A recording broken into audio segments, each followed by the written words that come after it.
Magandang araw mga kastorya. Welcome sa Inside the Story PH, kung saan ang bawat balita at pangyayari ay sinusuri natin ng mas malalim at mas malinaw. Ngayong araw, pag-uusapan natin ang isa sa pinakamainit at pinakakontrobersyal na balita, ang deklarasyon ng tagumpay ng Israel matapos ang airstrike sa Iran. Pero bakit tila iba ang sinasabi ng US intelligence? Tara, alamin natin ang buong kwento mula sa gitna ng tensyon hanggang sa masalimuot na katotohanan sa likod ng digmaan.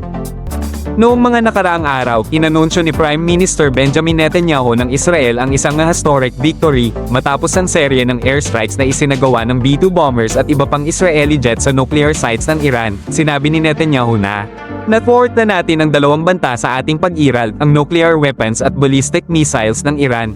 Nagbunyi ang ilang mamamayan ng Israel, tila ba natapos na ang isang matagal na banta.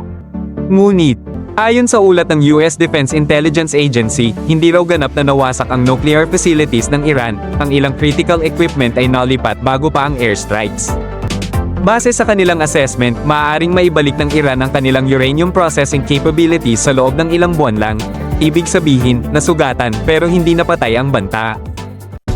Matapos ang airstrikes, pansamantalang nagkaroon ng ceasefire, pero ayon sa mga eksperto, maaaring pansamantala lang ito, may tensyon pa rin sa hangin. Maging si dating US President Trump ay naglabas ng galit dahil sa mga unang violations ng ceasefire. Ang tanong ngayon, titigil na ba ang Iran? O naghahanda lang sila para sa susunod na hakbang? Tumaas ang presyo ng langis, naging aligaga ang mga investors at mga bansa sa gitnang silangan. Ang mga mamamayang nasa border areas ng Israel at Iran ay nasa panic mode pa rin.